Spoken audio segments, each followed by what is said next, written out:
یہ ساری کائنات اللہ رب العزت نے اس انسان کے فائدے کے لیے بنائی ہے، اور جس وقت انسان اس کائنات پہ غور و فکر کرتا ہے یا کبھی تھوڑا سا گھر بیٹھے بیٹھے گھبراتا ہے، باہر نکلتا ہے تو اسے ایک سکون محسوس ہوتا ہے۔ یہاں ہمارے قریبی دریا ہے، جب بھی ہم دریا پہ جاتے ہیں تو کیا دیکھتے ہیں؟ اس کا جو پانی بہہ رہا ہوتا ہے اس کے دیکھنے سے ایک دلی اطمینان محسوس ہوتا ہے۔ اسی طرح ہم تھوڑا باہر کھیتوں میں نکل جائیں تو کھیتوں کا سرسبز گھاس اور سبز پتوں والے پودے اور درخت جس وقت بندہ دیکھتا ہے، آنکھوں کو ایک عجیب سی لذت محسوس ہوتی ہے اور دل کے اندر ایک سکون کی سی کیفیت ملتی ہے۔ پھر اسی طرح ہم رات کو جس وقت آج کل گرمی کا موسم ہے، باہر نکلتے ہیں تو آسمان کے دامن میں چمکتا ہوا چاند اور تارے ایک خاص کیفیت پیدا کرتے ہیں۔ یہ 2-3 مثالیں میں نے دی ہیں۔ فار ایگزامپل ساری کائنات کو آپ لے لیں تو کائنات کی ہر ایک چیز اللہ رب العزت نے ایسی بنائی ہے کہ وہ انسان کو خاص قسم کے فوائد بھی دیتی ہے اور بہت سارے سبق بھی دیتی ہے۔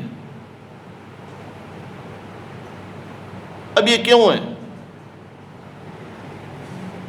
کہ انسان کو یہ ساری کائنات سکون کیوں پہنچاتی ہے؟ اگر ہم ڈیپلی تھوڑا سا اس پہ غور کریں تو اس کی ایک ہی وجہ سمجھ آئے گی کہ یہ ساری کائنات دیکھ کے جو ہمارے دل کو اطمینان ہوتا ہے، سکون ہوتا ہے، اس کی بنیادی وجہ یہ ہے کہ اللہ رب العزت نے اس ساری کائنات کو جس مقصد کے لیے بنایا تھا یہ اس مقصد پہ قائم ہے۔ یہ اس مقصد پہ بولیے قائم ہے۔ جب اس مقصد پہ قائم رہتی ہے کوئی بھی چیز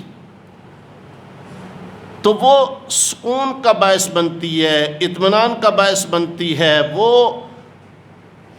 ایک اچھائی کا باعث بنتی ہے۔ لیکن جس وقت وہ اپنی حدود سے نکل آتی ہے، مثال کے طور پہ بارش زیادہ ہوتی ہے، دریا میں پانی آتا ہے، حدود سے جب پانی تجاوز کرنے لگتا ہے تو وہی پانی جو چند دن پہلے ہمارے لیے سکون کا باعث تھا پھر کیا بنتا ہے؟ پریشانی کا باعث بن جاتا ہے۔ اسی طرح ہم پہاڑوں پہ جاتے ہیں سیر کے لیے تو پہاڑ کتنا خوبصورت نظارہ پیش کرتے ہیں، کیوں؟ اپنی جگہ ٹھہرے ہوتے ہیں، جس مقصد پہ اللہ نے انہیں بنایا اسی مقصد پہ رہتے ہیں، سکون کا باعث بنتے ہیں۔ لیکن اللہ نہ کرے کبھی اللہ کے حکم سے وہ اپنے مقصد سے تھوڑا سا ہٹ جاتے ہیں، کانپنا شروع کر دیتے ہیں، زلزلہ آتا ہے، پھر کیا ہوتا ہے؟ افراتفری مچ جاتی ہے، ہر بندہ پریشان ہو جاتا ہے۔ بس اس ضابطے کو ذہن میں رکھیں کہ کائنات کے اندر جو نظام چل رہا ہے، اللہ رب العزت نے جس مقصد کے لیے بنایا اس مقصد پہ قائم رہے تو سکون رہتا ہے، امن رہتا ہے، سلامتی رہتی ہے۔ لیکن اگر اپنے مقصد سے ہٹ جائے تو کیا ہوتا ہے؟ پریشانی بن جاتی ہے، بد امنی پھیلتی ہے۔ اسی لیے ہم دیکھتے ہیں کہ ہمارے معاشرے میں جو غلط قسم کے لوگ ہیں ان کا نام آتے ہی گھبراہٹ شروع ہو جاتی ہے۔ چور کا نام بندہ سنتا ہے، ڈاکو کا سنتا ہے، کسی لٹیرا کا سنتا ہے، کسی دہشت گرد کا سنتا ہے، تو وہ کیونکہ ایک حد کراس کر چکے ہوتے ہیں تو پھر کیا ہوتا ہے؟ بندے کے دل میں خوف و ہراس آ جاتا ہے۔ اللہ رب العزت اپنی پاک کتاب قرآن پاک میں ارشاد فرماتے ہیں، فرمایا ظہر الفساد فی البر والبحر بما کسبت ایدی الناس، فرمایا اس زمین کے اوپر فساد پھیل گیا۔ یا اللہ فساد پھیلایا کس نے؟ فرمایا بما کسبت ایدی الناس، لوگوں کے اعمال نے۔ اب یہ فساد کب پھیلتا ہے؟ جس وقت لوگ اللہ اور اس کے رسول کی جو مقرر کردہ حدود ہوتی ہیں ان سے تجاوز کر دیتے ہیں، جیسے میں نے مثال دی ہے کہ دریا اپنی حدود سے تجاوز کرتا ہے، دہشت پھیلتی ہے، پہاڑ اپنی حدود سے ہلنا شروع کر دیتے ہیں، دہشت پھیل جاتی ہے، ایسے ہی معاشرے کے جو افراد اللہ اور اس کے رسول کی حدود جو قائم کی ہوتی ہیں ان سے تجاوز کرتے ہیں تو کیا ہوتا ہے؟ بدامنی پھیلتی ہے، پریشانی پھیلتی ہے، بے سکونی پھیلتی ہے۔ اس کے لیے میرے اور آپ کے پیارے نبی صلی اللہ علیہ وسلم نے 2 آسان سے فارمولے بتائے۔ فرمایا دوسروں کے لیے وہی پسند کرو جو اپنے لیے پسند کرتے ہو۔ پہلا فارمولہ کتنا سادہ ہے، کتنا سمپل سا ہے۔ آپ نہیں پسند کرتے کہ آپ کی کوئی بےزتی کرے، آپ نہیں پسند کرتے کہ آپ کی پیٹھ پیچھے کوئی غیبت کرے، آپ نہیں پسند کرتے کوئی آپ کے ساتھ دھوکہ کرے، آپ نہیں پسند کرتے کوئی 2 نمبر مال آپ کو دے، تو آپ بھی کسی کے ساتھ ایسا نہ کرو۔ جو اپنے لیے پسند کرتے ہو بس وہی دوسرے کے لیے پسند کرو، کہ ہر بندہ میرے ساتھ خیر خواہی کرے، تم دوسروں کے ساتھ خیر خواہی کرنا شروع کر دو۔ ہر بندہ میرے لیے اچھا سوچے، تم دوسروں کے لیے اچھا سوچنا شروع کر دو۔ ہر بندہ مجھے راستہ دے، تم دوسروں کو راستہ دینا شروع کر دو۔ ہر بندہ میرے لیے آسانی پیدا کرے، تم دوسروں کے لیے آسانی پیدا کرنا شروع کر دو۔ ہر بندہ جہاں میں جاؤں اٹھ کے ملے، اچھے طریقے سے ملے، تم دوسروں کو ملنا شروع کر دو۔ بس معاشرہ سارے کا سارا ٹھیک ہو جائے گا۔ پہلا اصول یہ ہے، جو اپنے لیے پسند کرتے ہو وہی دوسرے کے لیے پسند کرنا شروع کر دو۔ کتنا آسان اصول ہے، کتنا پیارا۔ فرمایا دوسرا اصول، اگر یہ تمہیں سمجھ نہیں آتا تو دوسرا اصول ہے، تھوڑا سا اسے سخت الفاظ میں۔ فرمایا مسلمان وہ ہے جس کے ہاتھ اور زبان سے دوسرا محفوظ ہوتا ہے، جس کے ہاتھ اور زبان کی تکلیف سے دوسرا محفوظ رہے وہ مسلمان ہے، اور جس کے ہاتھ اور زبان سے یعنی کردار سے دوسرا محفوظ نہیں، اسے پریشانی ہوتی ہے تو وہ اپنے آپ کے ایمان جو اس کو چیک کرائے کہیں بیمار تو نہیں ہے اندر سے۔ جس طرح باقی باہر فساد پھیلے ہوئے ہیں، ایسے ہی آج کل گھر گھر فساد پھیلا ہوا ہے۔ اس کی بنیادی وجہ کیا ہے کہ یہ جو اصول میں نے آپ کو بتائے، شریعت مطہرہ نے جو اصول وضع کیے ہیں، آج ان اصولوں کو ہم نے چھوڑ دیا ہے۔ اس لیے اللہ کے بعد سب سے پہلا حق حقوق العباد میں مخلوق میں والدین کا ہے۔ آج کل ہر والد پریشان ہے، والدہ پریشان ہے، اور آپ کو پتہ ہے کہ یہ بڑا نازک مسئلہ ہے کہ 2 گناہ ایسے ہیں جو اللہ رب العزت معاف نہیں کریں گے۔ اس کے علاوہ اگر چاہیں تو سارے گناہ معاف کر دیں، کوئی اللہ کو پوچھنے والا نہیں ہے۔ پہلا، اگر اللہ نہ کرے کسی کی شرک پہ موت آ جائے، کسی بندے کی بھی اللہ کی ذات میں، اس کی صفات میں کوئی کسی کو شریک کر رہا ہے، وہ حق جو رب کا تھا وہ کسی مخلوق میں سے کسی کو دے رہا ہے، اگر اس حال میں اس کی موت آ گئی، توبہ نہ کی، تو اللہ اسے معاف نہیں کرے گا۔ اور دوسرا حق حقوق العباد کا ہے کہ جب تک اللہ کے بندے کو معاف نہیں کریں گے، اس وقت تک رب بھی معاف نہیں کرے گا۔ اور بندوں میں سب سے پہلے حقوق کس کے ہیں؟ والدین کے، ماں باپ کے۔ اب جو بندہ ماں باپ کے حقوق ادا کرنا سیکھ لے گا، وہ دوسروں کے حقوق بھی ادا کرے گا۔ اور جو بندہ سب سے پہلی 2 اکائیاں جو اسے دنیا میں لانے کا سبب بنی، جن کے ذریعے وہ اس دنیا میں آیا، اس دھرتی پہ آیا، اگر وہ انہی کے حق سے غافل ہے تو باقی کسی کا حق کیا پورا کرے گا؟ اس لیے جس وقت ہم دیکھتے ہیں ہمارے پیارے نبی صلی اللہ علیہ وسلم کے سامنے آ کے سوال کیا گیا، یا رسول اللہ صلی اللہ علیہ وسلم، اللہ رب العزت کو سب سے زیادہ محبوب عمل کون سا ہے؟ اگر میں چاہتا ہوں کہ میں اپنے رب کا محبوب بن جاؤں، رب مجھے اپنا محبوب بنا لے، یا رسول اللہ کون سا عمل اختیار کروں؟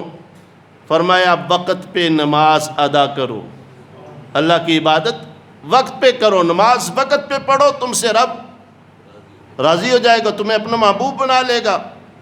اور فرمایا یا رسول اللہ اس کے بعد فرمایا اپنے والدین کے ساتھ حسن سلوک کرو، والدین کے ساتھ اچھائی کرو۔ جب تم والدین کے ساتھ اچھائی کرو گے فرمایا تمہارا رب تم سے راضی ہو جائے گا۔ جس طرح پہلے میں نے آپ کو مثال دی کہ حدود میں ہر چیز رہتی ہے، بڑی خوبصورت لگتی ہے، ایسے ہی اگر ہمارا فیملی جو سٹرکچر ہے اس کو ایک حدود تک جو اللہ اور اس کے رسول نے بتائی ہیں اگر اس تک لے کے چلا جائے حسن ہی حسن ہے، گھر خوبصورت لگے گا، گھر کے اندر خیر ہی خیر ہوگی، برکات ہی برکات ہوں گی۔ لیکن اگر گھر کے اندر کوئی ایک بھی حدود سے تجاوز کرنے والا آ جائے تو کیا ہوتا ہے؟ سب کے لیے سردردی بن جاتی ہے، پریشانی بن جاتی ہے۔ کسی کی زبان اچھی نہ ہو تو دوسروں کا دل زخمی کرتا ہے، اگر کردار اچھا نہ ہو تو سارے گھر والے کسی محفل میں بیٹھنے کے قابل نہیں ہوتے۔ اس لیے آج کا جو جمعہ کا درس ہے اس میں ہم نے دیکھنا یہ ہے کہ یہ جو سب سے پہلی اکائیاں ہیں جن کے لیے اللہ کے بعد اس نے سلوک کا کہا گیا ہے، جن کے ساتھ قرآن پاک احسان کا حکم دے رہے، آیا ہم ان کا کچھ خیال کرتے ہیں یا نہیں کرتے؟ اگر کرتے ہیں تو الحمدللہ، نہیں کرتے تو آج کے جمعے کا بیان سن کے ہر بندے کو اپنی اصلاح کرنی پڑے گی۔ اگر اصلاح کر لے گا الحمدللہ، اگر نہیں کرے گا تو پھر اس کو اپنی دنیا آخرت کی فکر کرنی چاہیے۔ کیوں؟ قرآن پاک کو دیکھیے، فرمایا وَقَضَىٰ رَبُّكَ أَلَّا تَعْبُدُوا إِلَّا إِيَّاهُ وَبِالْوَالِدَيْنِ إِحْسَانًا۔ فرمایا تیرے رب کا فیصلہ ہے، یہ حکم ہے تیرے رب کا، عبادت اس کے علاوہ کسی اور کی نہیں کرنی، اور اپنے والدین کے ساتھ اس نے سلوک کرنا ہے، احسان والا معاملہ کرنا ہے۔ ابھی ہم ہر بیان میں سنتے ہیں جب کبھی والدین کے موضوع پہ گفتگو ہوتی ہے یا بات ہوتی ہے تو احسان کرنا چاہیے۔ اب یہ احسان کیا ہے؟ علامہ آلوسی فرماتے احسان اس جذبے کو کہتے ہیں، احسان اس جذبے کو کہتے ہیں جو دل کی خوشی سے اور اعمال کی خوبصورتی سے کیا جائے۔ احسان حسن سے نکلا ہے، حسن خوبصورتی کو کہتے ہیں، اور جو عمل خوبصورتی کے ساتھ کیا جائے، اپنی حدود میں رہ کے کیا جائے، دل زبان کی عمل کی خوبصورتی کے ساتھ کیا جائے، اسے احسان کہتے ہیں۔ اور قرآن نے حکم دے دیا، فرمایا اللہ کو ماننے والے سب سے پہلے اپنے رب کی عبادت کرو، اس کے بعد اپنے ماں باپ کے ساتھ حسن سلوک کرو۔ یا رسول اللہ میں ماں باپ کے ساتھ حسن سلوک کرنا چاہتا ہوں، مجھے انعام میں ملے گا کیا؟ آپ صلی اللہ علیہ وسلم نے فرمایا وہ آدمی جو ماں باپ کے ساتھ حسن سلوک کرتا ہے اللہ اسے 2 انعام عطا فرماتے ہیں۔ پہلا انعام یہ اللہ اس کی عمر کو دراز فرماتے ہیں، اللہ اس کی عمر کو، ہر بندے کی خواہش ہے، بوڑھا ایڑیاں رگڑ رہا ہوتا ہے بستر پہ، پتہ ہے موت قریب ہے لیکن پھر بھی دل میں خواہش ہوتی ہے اور زندہ رہوں، ہر بندے کی خواہش لمبی عمر کی ہے۔ تو فرمایا وہ بندہ، وہ آدمی جو اپنے ماں باپ کی خدمت کرنے والا، پہلا انعام اللہ اسے یہ عطا فرمائے گا، اللہ اس کو اس کی عمر دراز کر دے گا، اس کو لمبی عمر عطا فرمائے گا۔ فرمایا دوسرا اللہ رب العزت انعام یہ دیں گے، فرمایا اس کے رزق میں اضافہ کر دیں گے، رزق میں برکت عطا کر دیں گے۔ گویا جو بندہ بھی یہ چاہتا ہے میری عمر طویل ہو، اچھی صحت کے ساتھ لمبی عمر گزاروں، اسے چاہیے کہ ماں باپ کی خدمت کرے، اور جو یہ چاہتا ہے میرا رزق فراخ ہو جائے، رزق میں برکت ہو جائے، کسی کی محتاجی نہ رہے، تو اسے چاہیے کہ اپنے ماں باپ کی بولیے خدمت کرے۔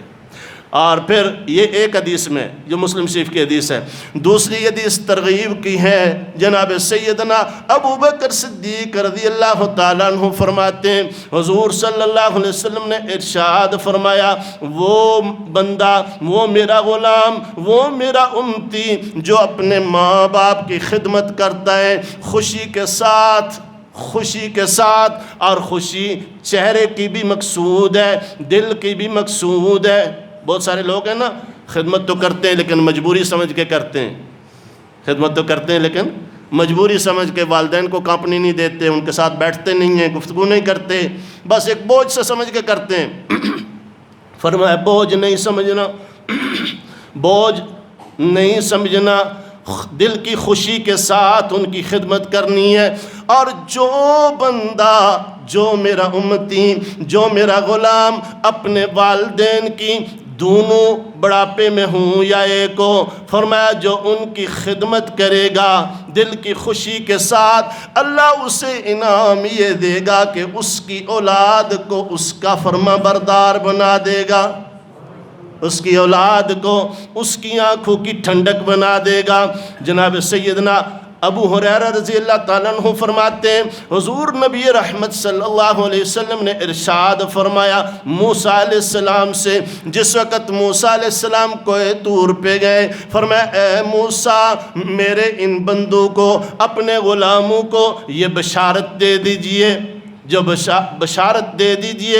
کیا بشارت دوں یا اللہ؟ فرمایا انہیں بشارت دے دیجئے، وہ آدمی جو اپنے ماں باپ کی خدمت کرتا ہے، دل کی خوشی سے کرتا ہے، بوجھ سمجھ کے نہیں بلکہ اللہ کی رضا کے لیے ماں باپ کی خدمت میں لگا رہتا ہے، اتنا کہ ماں باپ دنیا سے جاتے ہیں تو اللہ رب العزت جس وقت ماں باپ کو بلا لے اپنے پاس، اس سے راضی ہو کے جاتے ہیں۔ فرمایا جس وقت ماں باپ اس سے راضی ہو کے جاتے ہیں، اللہ اسے انعام یہ عطا فرماتے ہیں، اللہ رب العزت دنیا کی بھی خوشیاں نصیب فرماتے ہیں اور آخرت میں اسے جنت میں اعلیٰ مقام عطا فرماتے ہیں۔ یا اللہ کتنا اعلیٰ؟ فرمایا اتنا اعلیٰ کہ اللہ اس کو انبیاء کے ساتھ مقام عطا کرتے ہیں۔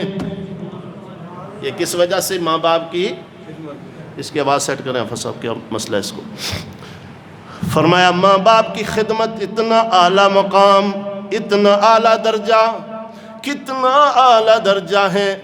حضور نبی رحمت کہہ دیجئے صلی اللہ علیہ وسلم نے ارشاد فرمایا، سیدنا عمر بن خطاب رضی اللہ تعالیٰ عنہ فرماتے ہیں مجھے بلایا اور جناب کو کم کریں، مجھے بلایا اور جناب علی المرتضیٰ کو بلایا، یہ دونوں بڑے اعلیٰ مقام والے لوگ ہیں، ان دونوں کو بلایا کس نے؟ میرے اور آپ کے نبی نے بلایا۔ فرمایا آج میں تمہیں ایک خاص نصیحت کرتا ہوں، اس کو نہ بھولنا۔ یا رسول اللہ کیا نصیحت ہے؟ فرمایا یہ میرا جبہ لو۔ اپنا جبہ اتارا، حضرت عمر کو دیا، حضرت علی کو دیا، دونوں ایسے بندے ان کو دیا جو آسمان کے اوپر تک جن کے ناموں کے چرچے ہیں، جن کو اللہ نے عرش کی بلندیوں تک مقام عطا کیا ہے۔ فرمایا یہ جبہ سنبھال کے رکھنا، میرا ایک غلام آئے گا، میرا ایک عاشق آئے گا جس سے اویس کرنی کہتے ہیں، یمن کا رہنے والا، کرن گاؤں کا رہنے والا۔ فرمایا وہ آئے گا، اسے میری طرف سے یہ جبہ تحفے میں دینا، اور پھر جس وقت تحفہ میرا دے دو میں محمد کا اسے سلام کہنا۔ اللہ اکبر! ساری کائنات حضور کو سلام کر رہی ہے، فرشتے عرش بھی چھوڑ کے حضور کو سلام کر رہے ہیں، لیکن اویس تیرے مقدروں پہ قربان جائیں۔ فرمایا اے عمر، اے علی جانا، اویس کو میری طرف سے یہ جبہ بھی ہدیہ دینا، تحفہ دینا۔ فرمایا اسے میرا سلام دینا، اور فرمایا اس سے دینا، اللہ کے نبی نے تجھے کہا تھا میری امت کے لیے بخشش کی دعا کرنا۔ فرمایا وہ اتنا خوش نصیب آدمی ہے، اس کی بخشش کی دعا کی وجہ سے، مغفرت کی دعا کی وجہ سے اللہ میری آدھی امت کو معاف کر دے گا۔ حضرت عمر عرض کرنے لگے یا رسول اللہ وہ بڑا خوش نصیب ہے جس کو اللہ نے اتنا مقام عطا کیا، ایسا بڑا عاشق وہ آپ کی بارگاہ میں کیوں نہیں آتا، آپ کی زیارت کے لیے کیوں نہیں آتا؟ فرمایا ارے عمر، اس کی والدہ اکیلی ہے، والدہ کی خدمت نے اسے مجھ محمد سے ملاقات سے روک کے رکھا ہے۔ فرمایا والدہ کی خدمت کی وجہ سے وہ میرے پاس نہیں آ سکتا، لیکن والدہ کی خدمت کی وجہ سے اللہ نے اسے مقام اتنا عطا کیا، مقام اتنا عطا کیا کہ جو بھی وہ دعا کرتا ہے اللہ قبول فرماتے ہیں۔ اسے کہنا میری امت کے لیے دعا کرے۔ حضور پاک فرماتے ہیں میں معراج میں عرشوں پہ گیا، میں نے جس وقت جنت کی سیر کی میں نے دیکھا جنت میں ایک بڑا خوش الحان قاری قرآن پڑھ رہے ہیں، الرحمن علم القرآن خلق الانسان علمہ البیان۔ فرمایا قرآن پڑھتا جا رہا ہے، اتنی پیاری آواز، اتنی سریلی آواز، میں محمد بھی تھوڑی دیر کے لیے ٹھہر گیا اس کا قرآن سنوں۔ میں نے پوچھا جبریل یہ کون ہے؟ فرمایا یا رسول اللہ آپ کا ایک غلام ہے، آپ کا ایک ماننے والا آپ کا غلام ہے جس کا نام حارثہ بن نعمان ہے۔ یا رسول اللہ یہ حارثہ بن نعمان ہے جو جنت میں قرآن پڑھ رہے ہیں، ارے اسے یہ مقام کیوں ملا؟ فرمایا یا رسول اللہ اس نے اپنی والدہ کی بڑی خدمت کی۔ والدہ نے ایک دن موج میں آ کے کہا بیٹا بتاؤ نا تمہاری کوئی خواہش ہو، میں تمہارے لیے دعا کرنا چاہتی ہوں۔ اب حارثہ بن نعمان کہنے لگے اماں میرے لیے دعا کرو کہ میں جنت میں بھی رب کا قرآن پڑھوں۔ فرمایا ماں نے دعا دی یا اللہ میرے بیٹے کا نصیبہ ایسا بنا دے ہر وقت یہ کتاب پڑھتا رہے، قرآن پڑھتا رہے، حتیٰ کہ قبر میں بھی پڑھے اور جب جنت میں جائے تو جنت میں بھی پڑھتا جائے۔ فرمایا ماں کی دعا کی وجہ سے اللہ نے جنت میں تلاوت کرنے کا مقام عطا کر دیا۔ اب ماں باپ کی جس نے خدمت کی اللہ نے اسے اعلیٰ مقام عطا کر دیا۔ کتنا اعلیٰ! حضور نبی رحمت صلی اللہ علیہ وسلم تشریف فرمائے، صحابہ کرام بیٹھے ہوئے، مجمع لگا ہوا ہے، حضور نبی رحمت صلی اللہ علیہ وسلم نے اچانک فرمایا ذلیل و خوار ہو گیا، اس کی ناک خاک آلود ہو۔ ایک مرتبہ نہیں، حضرت جمیل کہتے ہیں حضور نبی رحمت صلی اللہ علیہ وسلم نے 3 مرتبہ یہ الفاظ فرمائے، ہلاک ہو گیا وہ، ناک خاک آلود ہو گئی اس کی، ذلیل و خوار ہو گیا وہ۔ یا رسول اللہ کون، کس کی بات ہو رہی ہے؟ فرمایا وہ جس نے اپنے بوڑھے ماں باپ کو زندگی میں پایا اور انہیں راضی نہ کر سکا، ماں باپ ناراض دنیا سے چلے گئے، فرمایا اس کی ناک خاک آلود ہو گئی، وہ ذلیل و خوار ہو گیا۔ حضرت عمر فاروق رضی اللہ تعالیٰ عنہ فرماتے ہیں ہم سارے رونے لگے، اتنے میں ایک آدمی آیا، حضور نبی رحمت صلی اللہ علیہ وسلم کے پاس آ کے بیٹھا اور کہنے لگا یا رسول اللہ اپنا ہاتھ آگے کیجئے، میں آپ کے ہاتھ پہ جہاد کی بیعت کرنا چاہتا ہوں۔ حضور نے فرمایا تمہارے ماں باپ میں سے کوئی زندہ ہے؟ یا رسول اللہ میری والدہ زندہ ہے۔ فرمایا جاؤ اپنی والدہ کی خدمت کرو، اس سے دعائیں لو، یہی تمہارا جہاد ہے۔ حالانکہ جہاد فرض ہے اور بہت بڑا عمل ہے، اس کی الگ فضیلت ہے، لیکن حضور صلی اللہ علیہ وسلم نے بتا دیا اگر ماں باپ کو کوئی پوچھنے والا نہ ہو، ان کی کیئر کرنے والا، انہیں دیکھنے والا کوئی نہ ہو تو پھر جہاد کو بھی موقوف کر دو، ماں باپ کی خدمت پہلے۔ پھر آپ صلی اللہ علیہ وسلم نے ارشاد فرمایا اے میرے صحابہ جس سے اس کے ماں باپ راضی ہیں، جس سے اس کے بولیے ماں باپ راضی ہیں، فرمایا اللہ بھی اس سے راضی، اور جس سے اس کے ماں باپ ناراض ہیں اللہ بھی اس سے ناراض ہے۔ ہاں وہ حکم جہاں اللہ اور اس کے رسول کا حکم آ جائے، مقابلے میں ماں باپ آ جائیں، پھر ماں باپ کی نہیں ماننی، لیکن دنیاوی لحاظ سے جتنے بھی ماں باپ کے احکامات ہیں ان کو مانتے چلے جانا ہے۔ اللہ اور اس کے رسول کے احکامات سے اگر کوئی عمل ٹکرائے پھر نہیں ماننا، لیکن اس میں بھی فرمایا ماں باپ کی بے ادبی نہیں کرنی، ماں باپ کے ساتھ بد کلامی نہیں کرنی، ماں باپ کے سامنے اف تک بھی نہیں کرنی۔ حتیٰ کہ کئی ایک صحابہ کا، صحابیات کا واقعہ ملتا ہے جن کے والدین مسلمان نہیں تھے، اب حضور کے یہ صحابی مسلمان ہو گئے، کلمہ پڑھ لیا، آ کے عرض کرنے لگے یا رسول اللہ ہمارے ماں باپ مشرک ہیں، کافر ہیں، ہمارے لیے کیا حکم ہے؟ حضور نبی رحمت صلی اللہ علیہ وسلم نے فرمایا ماں باپ جانے ان کا رب جانے، فرمایا ماں باپ جانے ان کا رب جانے، ان کا مذہب جانے، لیکن تمہارے لیے یہی حکم ہے تم نے ان کے ساتھ حسن سلوک کرنا ہے۔ چلو کافروں کی چھوڑیں، ہم سارے ماشاءاللہ مسلمان بیٹھے ہیں نا، ہم سوچیں ہمارے والدین ہم سے کتنے راضی ہیں، ایک منٹ کے لیے، اور جو والدین ہیں وہ بھی سوچیں کہ ہم نے اپنے بچوں کو اللہ اور اس کے رسول کا کتنا غلام بنایا ہے۔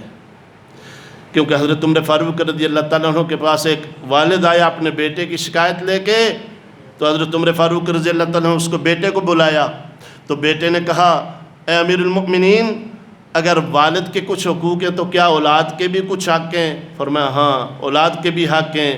کیا حقوق ہیں؟ فرمایا اس کے لیے اچھی ماں کا انتخاب کرنا، اس کا اچھا ولادت پہ نام رکھنا اور ولادت پہ خوشی کرنا، پھر اس کو دین کی بنیادی تعلیم دینا۔ فرمایا میرے والد سے پوچھیں اس نے میرا کون سا حق ادا کیا ہے؟ تو میرے بھائیوں اور دوستوں، جہاں ہم والدین شکوہ کرتے ہیں ہمیں بھی چاہیے کہ ہم بھی دیکھیں کہ ہم نے اولاد کے حقوق کتنے پورے کیے ہیں۔ دنیاوی لحاظ سے تو ساری چیزیں ہم پوری کرتے ہیں، لیکن اللہ اور اس کے رسول کا کتنا غلام بنائے۔ کیوں؟ وہ بچہ جو اللہ اور اس کے رسول کا غلام بن جاتا ہے پھر وہ ماں باپ کے سامنے بھی کبھی نگاہ اپنی ٹیڑھی کر کے نہیں دیکھتا۔ حضرت ابو ہریرہ رضی اللہ تعالیٰ عنہ جا رہے ہیں حضور نبی رحمت صلی اللہ علیہ وسلم کے پیچھے پیچھے، فرمایا میں نے دیکھا حضور صلی اللہ علیہ وسلم ایک جگہ تھوڑی دیر کے لیے رکے تو ایک بندہ دوڑتا ہوا آیا، دیہاتی آدمی تھا، اس نے اپنے کندھے پہ اپنی بوڑھی ماں رکھی ہوئی تھی اور دوڑتا ہوا آیا، آ کے عرض کرنے لگا اے اللہ کے رسول وہ میری ماں ہے، میں نے بیت اللہ کا طواف اسے اٹھا کے کیا ہے، صفا و مروہ کی سعی اسے اٹھا کے کی ہے، پورا حج گویا اس کو اٹھا کے کروایا ہے، اور میں اپنے گاؤں سے لے کے یہاں تک اس کو اٹھا کے لایا ہوں، پھر واپس اٹھا کے لاؤں گا لے جاؤں گا، یا رسول اللہ کیا میں نے اپنی ماں کا حق ادا کر دیا؟ حضور صلی اللہ علیہ وسلم نے ٹھنڈا سانس بھرا اور فرمایا اے میرے صحابی، جو تیری ماں نے تجھے اپنے شکم میں اٹھا کے ایک تکلیف کا سانس لیا ہے تو نے ابھی تک اس کا بدلہ بھی نہیں دیا۔ اس لیے اللہ رب العزت نے، وقت ختم ہو گیا، مختصراً آخری پیغام میں سے یہ دیتا ہوں، اللہ رب العزت نے جو دعا سکھائی ہے فرمایا رب ارحمہما کما ربیانی صغیرا، فرمایا اے میرے بندو اپنے والدین کے ساتھ حسن سلوک بھی کرو، ان کے ساتھ عاجزی سے بھی پیش آؤ، ان کے سامنے اف تک نہ کرو، اور فرمایا آخری نصیحت میں یہ کرتا ہوں کہ مجھ سے دعا بھی کیا کرو، دعا بھی کیا کرو۔ اور کتنا پیارا اور بلیغ انداز ہے قرآن پاک کا، قرآن پاک کے الفاظ مختصر ہوتے ہیں، معنی و مفہوم بہت وسیع ہوتا ہے۔ فرمایا کما ربیانی صغیرا، فرمایا جب دعا کرنے لگو نا تو کہا کرو یا اللہ اس طرح جس طرح انہوں نے مجھے بچپن میں پالا، یا اللہ میرے والدین کے اوپر بھی رحم فرما۔ گویا بتا دیا تمہارے دل میں والدین کے لیے اگر کبھی میل آئے تو اپنا بچپن یاد کیا کرو، جس طرح ماں باپ نے پیار سے بچپن میں تجھے پالا، تیری ہر ضرورت پوری کی، فرمایا آج تیرے والدین بوڑھے ہو گئے ہیں تو بھی ان کی خوشی خوشی ہر ادا پوری کر، اور جو فرق رہ گیا ہے ضروریات پوری کرنے کے بعد پھر مجھ سے کہہ یا اللہ تو رحم کر، فرمایا تیری سفارش سے ان کے لیے رحم بھی کروں گا، تیری بھی دنیا آخرت سنوار دوں گا۔ حضرت اسامہ بن زید فرماتے ہیں حضور صلی اللہ علیہ وسلم نے ارشاد فرمایا وہ بوڑھا ماں اور باپ جن کے بال سفید ہو جاتے ہیں، فرمایا اللہ انہیں یہ مقام عطا کرتا ہے کہ وہ اولاد کے حق میں جو بھی دعا کرتے ہیں اللہ فوراً اس دعا کو اٹھا کے آسمان کے سارے دروازے اس کے لیے کھول دیتے ہیں۔ فرمایا جس وقت ماں باپ بظاہر کچھ نہیں دے سکتے، اس وقت اللہ رب العزت انہیں مقام یہ عطا کرتا ہے، وہ اپنے بیٹی بیٹے کے لیے، اپنی اولاد کے لیے جو بھی دعا کرتے ہیں اللہ رب العزت ان کی دعائیں اولاد کے حق میں قبول کرتا ہے۔ اس لیے ہمیں چاہیے، اور پیر نصیر الدین نصیر صاحب رحمۃ اللہ علیہ فرمایا کرتے تھے، ارے لوگو تم پیروں کے درگاہوں پہ جاتے ہو، فلاں جگہ جاتے ہو، فلاں جگہ دعائیں کروانے، ارے سب سے بڑا پیر تو تیرے گھر ہے، تیری ماں اور تیرا باپ۔ جس کا ماں باپ گھر میں موجود ہے اسے کسی اور کے پاس دعا کے لیے جانے کی ضرورت نہیں ہے، اسے چاہیے کہ ماں باپ کی خدمت کرے، ماں باپ سے دعائیں لے۔ اور حضور صلی اللہ علیہ وسلم نے ارشاد فرمایا، حضرت جابر رضی اللہ تعالیٰ عنہ فرماتے ہیں حضور صلی اللہ علیہ وسلم فرمایا، جس بندے نے اس حال میں صبح کی کہ اس کے ماں باپ اس سے راضی تھے، فرمایا اللہ اس کے لیے جنت کے 2 دروازے کھول دیتا ہے۔ اللہ اکبر، کتنا بڑا اجر ہے۔ اور پھر اس سے بڑھ کے اجر حضور صلی اللہ علیہ وسلم نے فرمایا، جو بندہ ایک مرتبہ ماں باپ کو پیار کی نگاہ سے دیکھتا ہے، حضرت عمر فاروق رضی اللہ تعالیٰ عنہ فرماتے ہیں، حضرت عباس بن عبد المطلب فرماتے ہیں، فرمایا ایک مرتبہ ماں باپ کو پیار کی نگاہ سے جو بندہ دیکھتا ہے اللہ اسے مقبول حج کا ثواب عطا فرماتے ہیں۔ لاکھوں روپے بندہ لگاتا ہے، جاتا ہے، پتہ نہیں قبول ہوا یا نہیں، ایک مرتبہ دیکھا مقبول حج کا ثواب۔ حضرت عمر عرض کرتے ہیں یا رسول اللہ، اگر جس نے دن میں بار بار دیکھا، فرمایا اللہ اکبر، اللہ اس سے بھی بڑا ہے، جتنی مرتبہ زیادہ دیکھے گا اللہ اتنا زیادہ اسے اجر عطا فرمائے گا۔ آخری بات، حضور صلی اللہ علیہ وسلم کی بارگاہ میں ایک نوجوان آیا، یا رسول اللہ میرا والد میرے بغیر پوچھے میرے پیسے لے لیتا ہے، خرچ کر دیتا ہے۔ حضور صلی اللہ علیہ وسلم والد کو بلایا، فرمایا بتاؤ بھئی تیرے بیٹے نے شکایت کی ہے۔ والد عرض کرنے لگا، اے اللہ کے رسول، ایک وقت وہ بھی تھا، یہ میرا اکلوتا بیٹا ہے، جس وقت یہ کمزور تھا میں نے اس کی ہر ضرورت پوری کی ہے، ہر خواہش پوری کی ہے، آج میں کمزور ہو گیا ہوں اور اس کو اللہ نے طاقت دی ہے۔ یا رسول اللہ میں نے کبھی اس سے پیسے نہیں روک کے رکھے تھے، کبھی اس سے مال نہیں روک کے رکھا تھا۔ آپ میں سے جو والد ہیں وہ سمجھتے ہیں ہم اپنے جوتے 2 سال نہیں لیتے، اپنے کپڑے خوشیوں میں بھی کبھی نہیں لیتے، لیکن بچوں کی ہر خواہش پوری کرتے ہیں، ہر ضرورت پوری کرتے ہیں۔ اس باپ نے بھی ایسے ہی دکھڑا کیا۔ حضرت عمر فرماتے ہیں حضور صلی اللہ علیہ وسلم کو ہم نے دیکھا، حضور کی آنکھیں برسنا شروع ہو گئیں، آپ صلی اللہ علیہ وسلم کی مبارک داڑھی سے موتیوں کی طرح آنسو بہہ رہے تھے۔ آپ صلی اللہ علیہ وسلم فرمایا جا نکل جا میری بارگاہ سے، تو بھی اور تیرا مال بھی تیرے والد کا ہے، جہاں چاہے جس طرح چاہے تیرا والد خرچ کر سکتا ہے۔ میرے بھائیوں اور دوستوں، جہاں باقی چیزوں کا ہم خیال کریں، اگر ہمارے والدین کچھ ایسے ہیں جو کمانے کے قابل نہیں، کچھ نہ کچھ ان کو ہدیہ تحفہ دیں۔ اور سب سے زیادہ قرآن کی روح سے مال اللہ کے ہاں محبوب وہ ہے جو والدین کے اوپر خرچ کیا جائے۔ اللہ مجھے آپ سب کو عمل کرنے کی توفیق عطا فرمائے۔ وما علینا الا البلاغ۔ سنتے